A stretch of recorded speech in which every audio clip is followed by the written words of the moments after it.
오메가3 사용 설명서 윌리엄 시어스 지음 읽어나가고 있습니다. 오메가3는 아이의 두뇌 장애를 완화시킨다. 그게 다섯 번째. 최근에 나는 학부모와 교사가 함께하는 학교 회의에 참석해서 아동의 학습 능력과 행동 능력에 영향을 미쳐 종종 학업 성적을 뒤로 떨어뜨리는 ADHD, ADD와 그 밖에 다른 두뇌 장애를 새롭고 고무적인 방식으로 치료하는 법을 소개했더라. 현재 취약 아동의 약 10%가 ADHD, ADD라는 꼬리를 달고 있다. 이런 아이들이 또 다른 드러그, 약물, 처방약을 너무 많이 복용할까봐 걱정스럽다. 나는 아이들에게 꼬리표를 붙이고 약물을 투여하는 것보다 훨씬 안전하고 나은 방법이 있다고 청중들에게 말했다.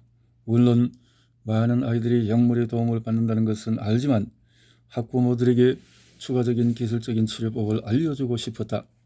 나는 학부모들에게 질문을 하나 던졌다. 오늘 아침에 아이가 무엇을 먹었나요? 그러자 달콤한 시리얼과 착색 시리얼, 도넛을 먹었다느니, 아침을 아예 먹이지 않았다느니 등 다양한 대답이 나왔다. 나는 다시 한번 질문을 던졌다. 아이들이 생선을 얼마나 많이 먹나요? 일반적인 대답은 이러했다. 그다지 많이 먹지 않아요. 이번에는 선생님들에게 질문을 던졌다. 학교 점심에 생선이 얼마나 자주 나오나요? 자주 나오지 않아요. 오메가3 식품이 어떻게 아이들의 행동과 학습을 향상시키는지 아는 사람은 손을 들어보고 하자 겨우 몇 사람만 손을 들었다. 그리고는 또 다른 두뇌 장애를 경고해 청중들을 충격의 도가니로 몰아넣었다. 그런 아이들은 대부분 ADHD를 앓는 게 아닙니다. 영양결핍 장애 NDD를 앓고 있어요. 해산물이야말로 학교에서 반드시 먹어야 할 음식이다. 읽기, 쓰기, 외우기에는 생선이 최고다. 충격적인 선언 이후에는 학부모들과 교사들에게 2005년에 아동 집단을 연구한 옥스퍼드 드럼 연구라는 기념비적 연구 자료를 제시했다. 이 연구는 행동장애나 학습장애를 앓는 아동들에게 오메가3를 어떻게 사용해야 하는지에 관한 기준을 알려준다.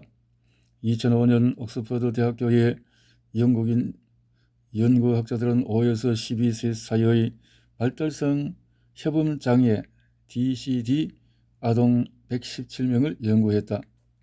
여기서 DCD는 ADHD, ADD와 같은 행동장애와 학습장애를 포괄하는 광범위한 분류다. 이 연구에서 DCD 아동의 절반은 오메가3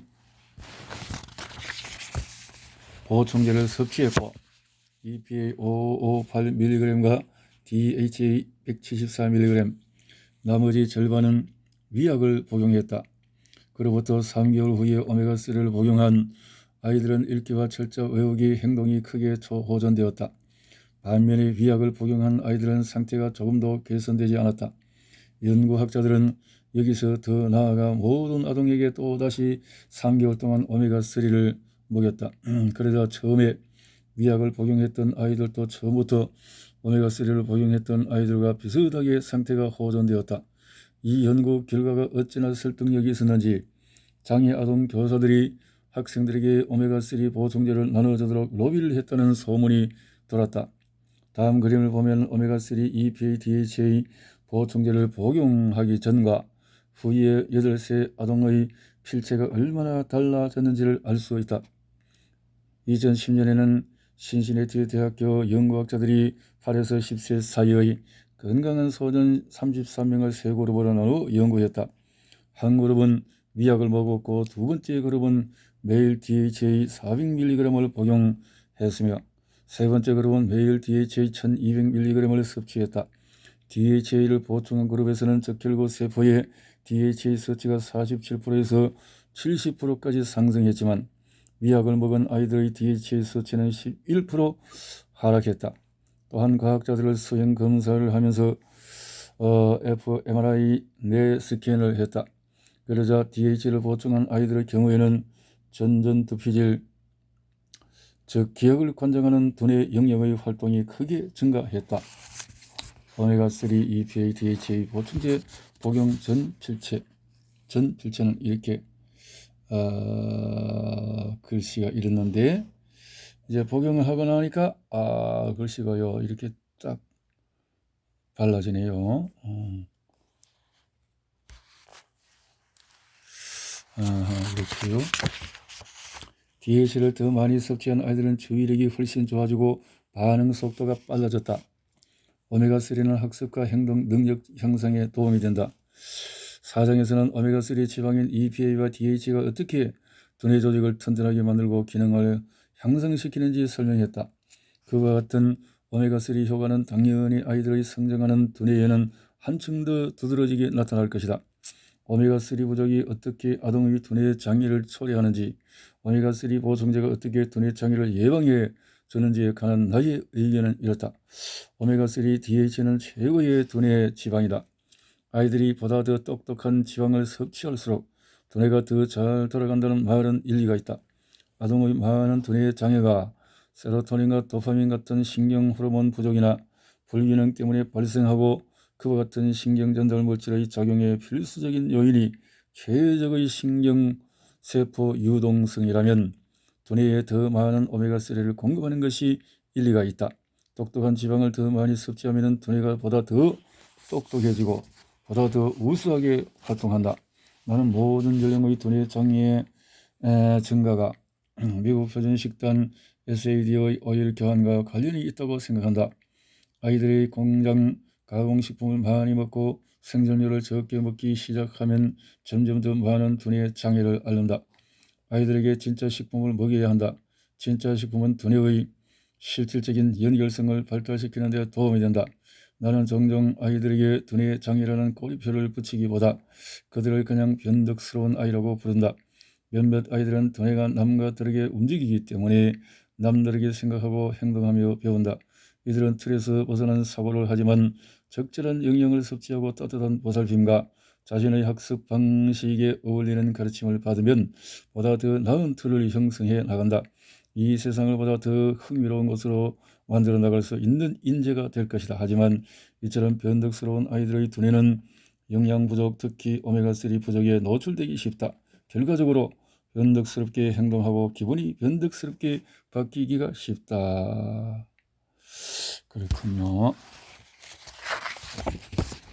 성장하는 아이들의 두뇌에는 오메가3가 충분히 공급되어야 하고, 오메가6 대비 오메가3의 섭취 비율은 약 2:1에서 3:1이 좋다고 나는 생각한다.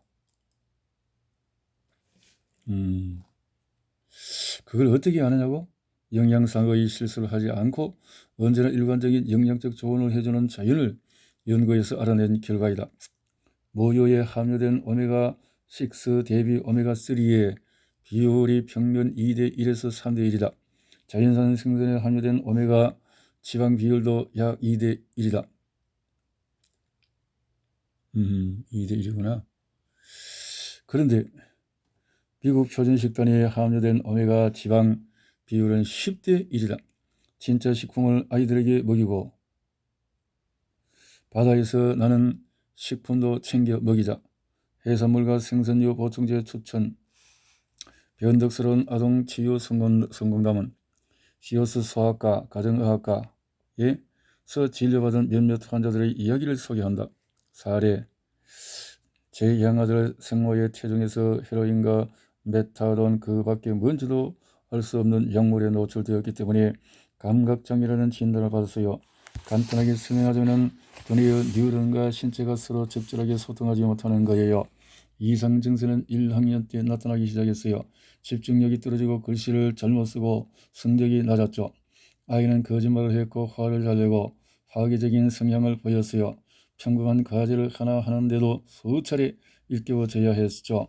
교사들과 특수교육 전문가들, 그 밖에 다른 학계의 전문가들은 ADHD 약물로 치료하는 방법밖에 없다고 말했어요. 저희가 포기하고 약물 치료를 하려던 순간에 시어스 박사님을 만났죠. 시어스 박사님은 아이에게 일주일에 2번 연어를 먹이고 그와 더불어 매일 오메가3 EPA DHA 1000mg을 먹이라고 처방해 주었어요. 솔직히 말해서 좀 이상하다고 생각했지만은 그 다음 날부터 아들에게 생선류를 먹이기 시작했어요. 그러자 며칠 후에 아들이 훨씬 차분해졌고 넋 빠진 표정이나 멍한 표정도 짓지 않고 평온해졌어요. 여전히 날카롭고 기이한 행동을 하고 약간 건방지게 굴었지만은 참을 수 없을 정도로 무례한 행동을 하지는 않았죠. 일주일 후에는 집에서 받는 스트레스가 훨씬 줄어들었고 아들은 점점 모든 사람들과 잘 어울려 지냈어요. 다시 집에 웃음소리가 넘쳐났죠. 2주일 후에는 아들의 학교 생활이 나아졌고 숙제를 하는 것도 예전처럼 고된 일이 아니었어요. 아들의 이해력이 평균 수준을 웃돌았고 글씨도 쉽게 잘 썼죠. 우리는 학습장애 아동을 위한 다양한 프로그램과 치료 가정학습에 수천 달러를 썼어요. 이제 아들은 반에서 상위권에 들어요. 이렇게 되어지는군요. 사례 2. 교사라서 애비가 AD 장애를 안고 있다는 걸 알았어요. 말할 필요도 없이 애비가 집중을 하지 못해서 1학년을 무사히 마칠 수 있을지 걱정스러웠죠. 애비는 발언 규칙을 따르지 않는 예외 단어나 숙제를 기억하지 못했어요. 매일 분식물 센터에 찾아가 애비가 학교에 놔두고 온 점심 도시락이나 재킷을 찾아와야 했죠. 전 저희 엄마한테 전화를 했어요. 엄마는 전직 교사였기 때문에 제 상황을 이해할 수 있을 것 같았거든요. 엄마는 제 얘기를 듣더니 이렇게 말씀하셨죠. 방금 빌 시어스 박사의 영양 강좌를 듣고 왔단다. 애비에게 오메가3를 먹여야 돼. 두뇌의 신경물질들이 명확한 사고를 하려면 오메가3가 필요하단다. 몸에서 오메가3를 충분히 만들지 못하니까 오메가3가 든 음식을 먹어야 해. 애비가 생선을 먹지 않으면 생선류를 먹이렴. 전 생선류 캡슐 주문해서 애비에게 먹이기 시작했어요. 일주일 더 지나기 전에 애비의 선생님한테서 애비가 집중을 잘한다 하면서 대체 어떤 방법을 썼는지 묻는 편지를 받았죠. 저는 애비에게 계속 오메가3를 먹였어요. 애비는 공부에 집중할 수 있어서 기뻤죠. 지금은 반에서 우수한 학생이 됐어요. 애비가 쓸데없이 1학년을 한 해 더 다녀야 했을지도 모른다고 생각하면 오싹해져요. 애비에게 이처럼 크나큰 변화가 일어나자 그의 자극을 받아서 제가 맡은 5학년 학생들이 오메가3 생선류를 먹는지 알아봤죠. 그랬더니 우승생들이 오메가3를 섭취하고 있더라고요. 그래서 그 아이들이 공부를 잘했구나 싶었죠. 캐시는 앤서, 두뇌와 오메가3 이것이 궁금하다.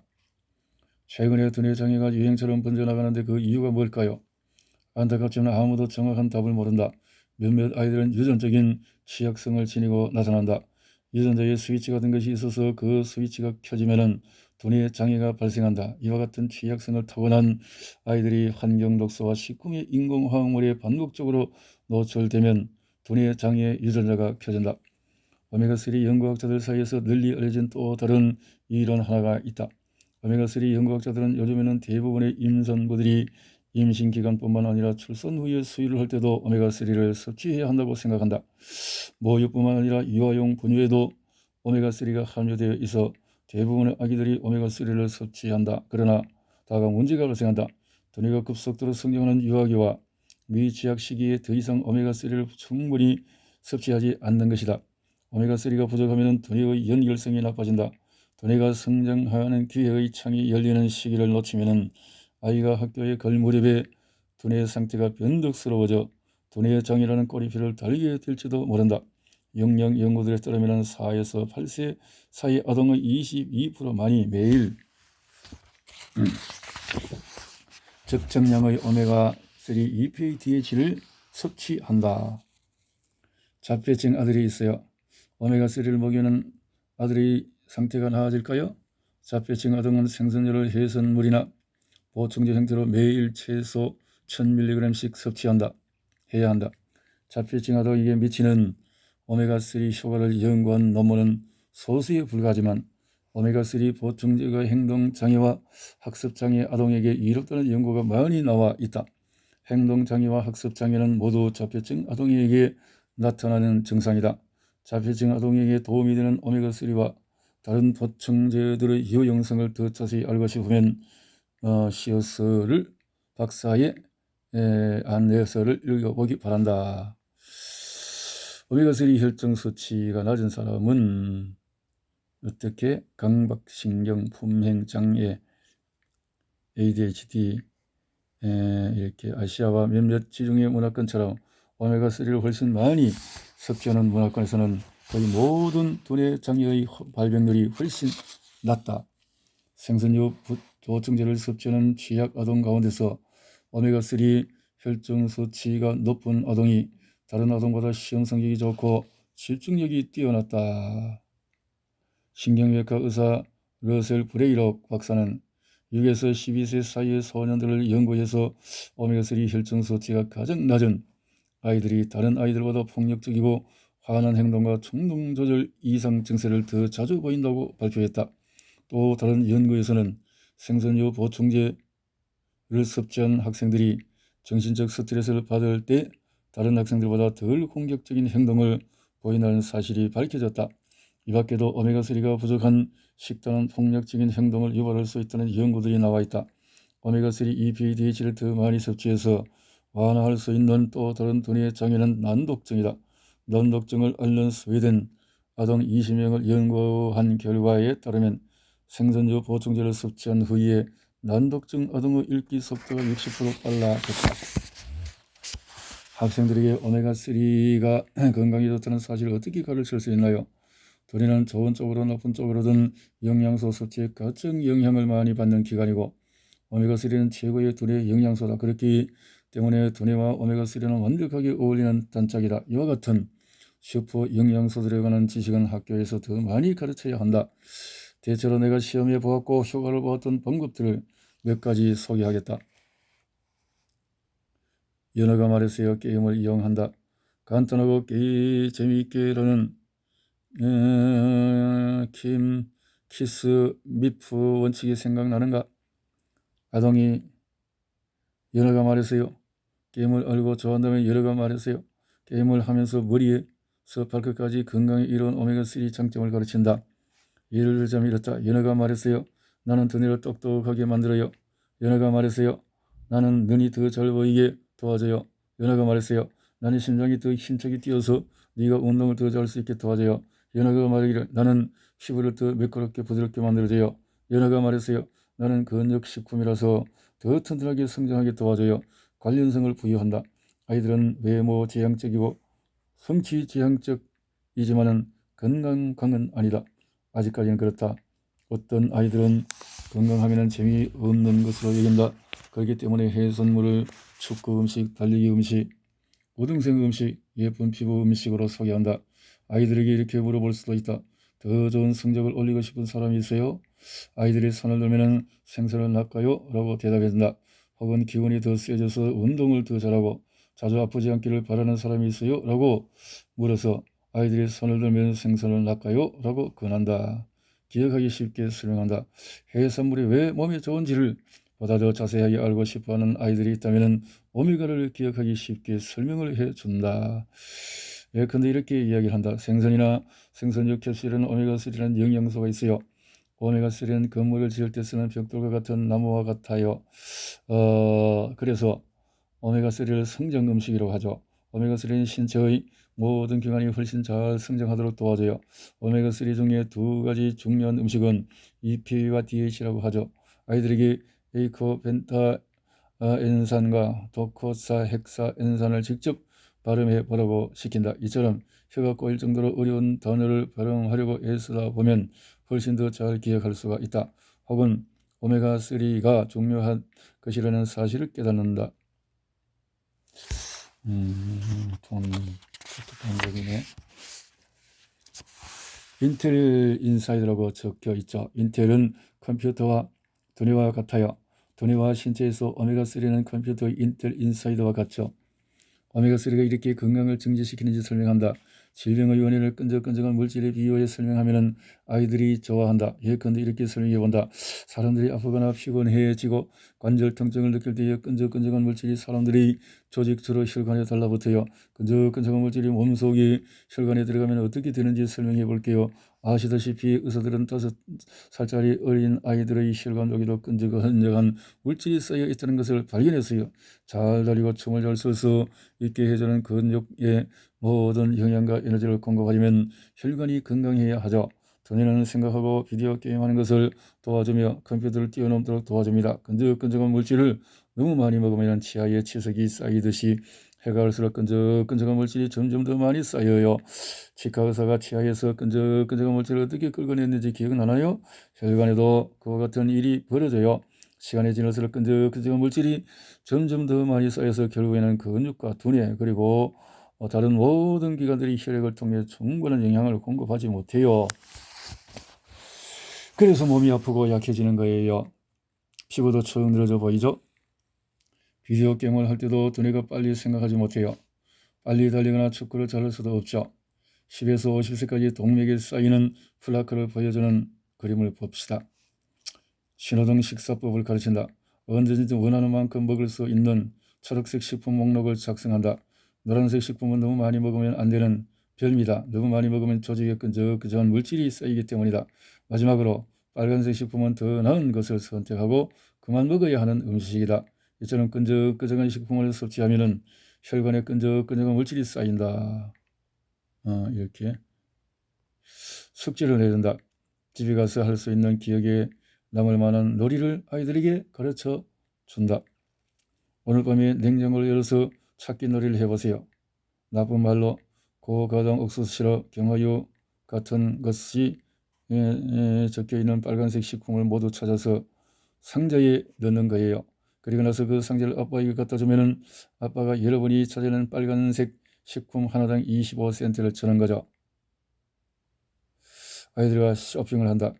슈퍼마켓을 거대한 영양소 교실로 삼는다. 스테이크 코너와 해산물 코너를 비교한다. 저 스테이크 조각은 하루 종일 빈둥거리며 불량식품만 먹는 동물의 근육이에요. 저 연어선은 물 밖으로 벌쩍 뛰어나와 물살을 거슬러 올라가며 좋은 식품을 먹고 하루 종일 많이 움직이는 물고기의 살이에요. 스테이크처럼 약하고 흐느적거리는 근육을 갖고 싶나요? 아니면 연어처럼 탄탄한 근육을 갖고 싶나요? 이렇게 설명하면 아이들이 잘 알아듣는다. 끌어올리기 위해서 매주 기름진 해산물을 먹이고 EPA, 생선 보충제 500에서 1000mg이나 의사의 권고가 있지만 이보다 많은 양, 진짜 자연 음식, 머리에 좋은 아침 식사로 자녀들에게 먹이면 큰 도움이 된다.